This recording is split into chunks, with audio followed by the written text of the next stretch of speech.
Hello, people of the verse. Welcome back to the channel. There's just so much to talk about here every Friday. You know that we have our live stream about, inside Star Citizen. I think Jared did a wonderful job showing us before what the docking was, the docking feature was about, but it's also sprint report time. So let's see what Jared here has in store to show us about what's coming up, in 3.13 and further down the line this year. So let's go. Docking comes online in the upcoming Alpha 3.13.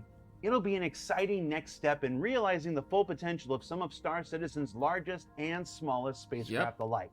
But up next, what do space plants, explosives, tapioca dumplings, and government fines all have in common? Well, would you believe they're all a part of this week's sprint report? They are. Let's get to it. That was a good one, Jared. To start things off this week, let's jump into the terrestrial depths of caves as members of the Planet Content team continue to explore new and very... Did you see how huge that opening is? I mean, compared to the caves that we have now, this is huge. And it is looking fantastically surreal. I mean, you could totally put a base inside. Caverns and entrances suited to ground vehicles and spacecraft alike. What you're seeing here are early designer experimentations used like concepts are for anything else. So this kind of looks like the sinkhole. Is it this? That's not the same cave. That's more like a sinkhole. The other was through a mountain. That's definitely a sinkhole. Now these traversable concepts are made using incredibly rough debug art and are presented to directors in this rough early state so that everyone involved can determine which direction is best to take further visual development in. The focus of this sprint was to explore new traversal options for ground vehicles like the Grey Cat Rock. Now these new options are necessary because designers want to add a variety of new missions. Oh my goodness, can you imagine? Because you can see there's a fighter inside. Can you imagine like if there's an actual race inside those caves? Can you imagine how that's gonna be? Can you imagine when we are finally going to have full persistence and you're going to have people mapping those caves? Putting signs with the flares maybe that are already available to purchase in the game. Porting those flares so that, they are like road signs, and then have races inside like a track, some kind of cave rally. That is going to be quite a thrill. And mining opportunities for players exclusively with dedicated craft way down in the subterranean depths of Stanton's planets and moons.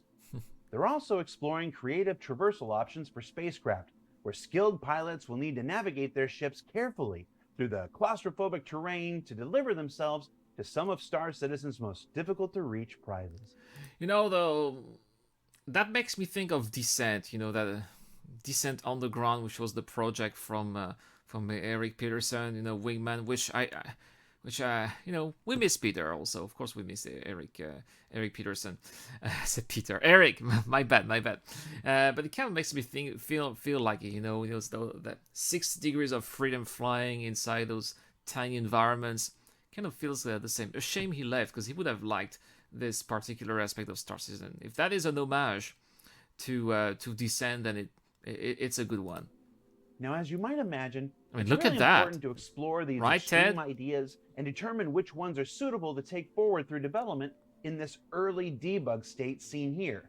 This is so that artists don't end up wasting their time bringing something to a final look that ends up being impossible for players to actually discover. Can you imagine a fight or a dogfight in those caves? I mean, that would be absolutely insane. But I mean, if you have a ship that's small enough, definitely not a Vanguard, but yeah, a Mustang, why not? A Merlin, an M50. There's definitely enough room to have some kind of mini skirmish or dogfight or a chase inside those caves. That's a lot of exciting potential gameplay here that the devs are creating, I'm telling you guys. And we'll check in again on these exciting upcoming additions to caves in the coming weeks.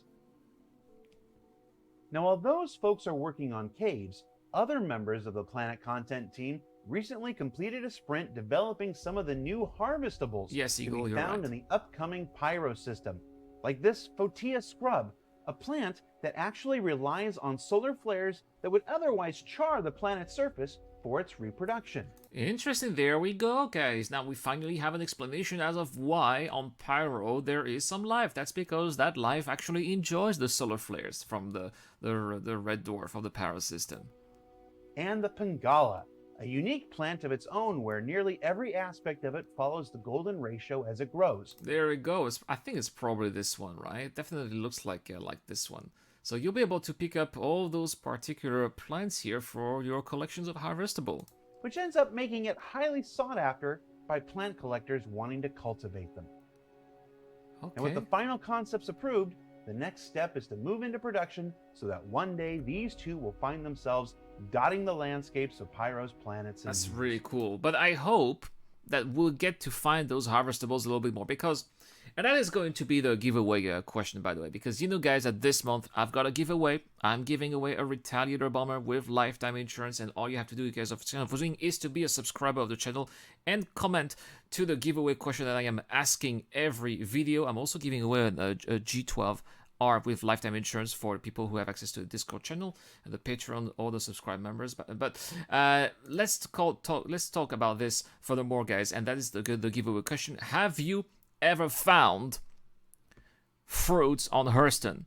You know, those pitambo fruits, and because they keep on saying, oh yeah, we got those Harvestables on planet surface. I have never found any, and I've been looking for tens of hours looking for those Harvestables. I found them in caves, but I've never found them on the surface, especially the pitambo fruit, which I really wanted to get and maybe eat, show them, the character finding those fruit and eating them. Never found them. Yeah, Parker says that these are plans for the endeavor. Yeah, maybe we'll get a harvester ship perhaps, but we need to find them. I've never been able to. That's the giveaway question. Have you ever found some Harvestables on the surface of Hurston? Not the caves, but on the surface themselves. Please let me know in the comment section down there.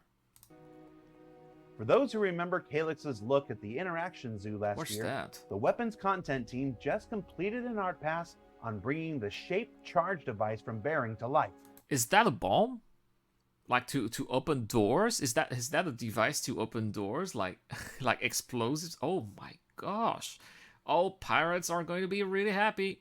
A tool to be used for the breaching of locked doors in both the Persistent Universe and Squadron 42. Yeah, Squadron 42. Of course, we'll need those in Squadron 42 as well. Returning to the world of logos, several new brands were recently introduced for review by directors, including Tip Top, the bite-sized tapioca-wrapped dumplings from Terra Mills. Fish Ringers, the deep-fried fish ring that started life as a popular beach snack in a converted donut shop on the planet Cassell. Oh, Cassell, guys, on the planet Cassell. Cassell is going to be my home. Thank you, Jared, for mentioning Cassell, which is, especially Cassell, which is Ghost 2. It's the second planet of the Ghost system, and it is like a tropical paradise, touristic destination. I'll be living there. I'll have a nice little alcohol facility that will produce local alcohol, and I'll be selling that to the entire verse. You will see. It will be very nice. You guys will be invited. And Pyrotechnic Amalgamated, the now defunct mining company responsible for the original discovery of the Pyro system and the abandonment of Ruin Station. Oh, yes, of course. As for which ones will make their way into the Persistent Universe, look at that. We'll all just have to wait and see. That is looking really realistic, by the way. As work on the colonialism-style homesteads continues, the props team, hungry to join the fight, has jumped in with a variety of food-related items designed to populate one of the principal social areas found within. Now, social areas like this will be essential to making the NPC settlements found throughout the Persistent Universe feel simultaneously alive and lived in, while also serving as potential mission hubs, drop-off points, and general meeting areas for players. And lest you think food is the only thing on the props team's minds, look at that, they even have broke baguette out into the world of chairs. Yeah, chairs. That's a lot of chairs. Tables. And ladders. Tables, ladders, and chairs. No ladders. Oh. Control panels. All right. Very Star Wars-ish. Plants. Shelves. And more. And more. All right. Look at even bar tables, bar stools. Very nice. They are the prop team's very busy here. The props team took an early sprint looking at ways to revamp some of the kiosks found throughout the Stanton system. with a specific look at these official fine kiosks from the Office of Imperial Justice. Man, I don't know what you guys think. I think that this is not needed. I don't know what you guys think. Yeah, sure, it looks more diverse and more fitting to various environments, but these are just, they should be standard kiosks, for fines, government-made. There shouldn't be such a big variety of different kiosk fines. They should be all the same everywhere, easily recognizable. Go there, boom, pay your fines, you're done with it. I think that, in my opinion, I think that they're wasting on time on this. Sure, paying your due to the man isn't the most fun thing in the world, but it doesn't mean you can't look better while you do it. Meh. Sorry, meh. And finally, we have a very quick look at one potential layout for the currently... Oh, yes. Yes. Orgs, guys. This is what I've been wanting to see forever. Since the very start of the PU, we're finally getting this. How orgs are going to... Or reputation, guys. How reputation is going to look like in the verse. And that's what I've always been saying, guys. If you want to know how reputation is going to be, look no further than the old Freelancer game, and that is exactly what we're seeing here. It's like Freelancer on steroids. It's exactly looking, similar. You're in the green or you're in the red, but this is the type of info that I've been wanting to see with different types of ranks. Look at that. When you're working for Anvil Aerospace, you are a junior associate partner, senior partner, executive partner, and I suppose that the higher you get, the more paid, but maybe you can get high here, but not so high here. I don't know. I don't know how this is going to work. It looks complicated. It should be complicated. It looks intriguing. It looks like I want to grind my way to the top, and I'm glad to see that. You will keep Kruger reputation to the max, Grufus. Grufus loves Kruger for some reason. You'll be flying a lot of Merlins, Grufus, I suppose. Unnamed reputation manager app for Mobiglass. With the first... So cool. So that's a dossier here. It's pretty much lore here. Oh, look at that. We can see how many employees. They have 419 million employees. And the headquarter locations... What do you mean? The headquarter location for Anvil Aerospace is Port Olisar? Are you kidding me? How is Port Olisar the headquarters for Anvil Aerospace? How is that possible? How is that possible? We definitely need a bigger, upgraded new Port Olisar for that. Because I cannot imagine the current Port Olisar being right now being the headquarters for Anvil Aerospace.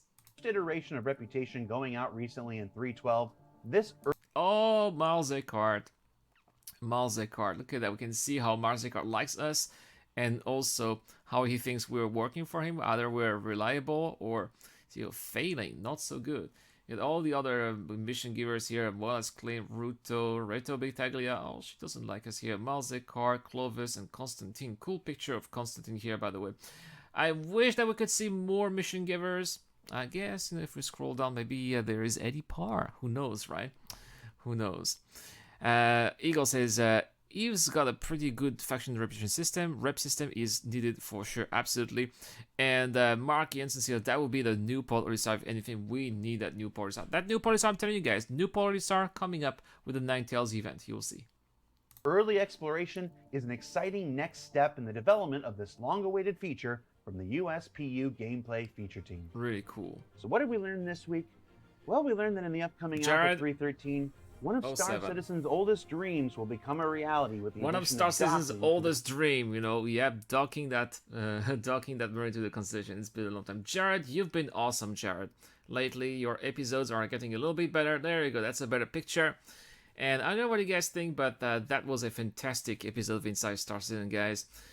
And that will be all for this video. Thank you so much for watching, guys. Have a wonderful day. I'll see you guys next time for more content. This is The Eradicator. I'll see you guys later.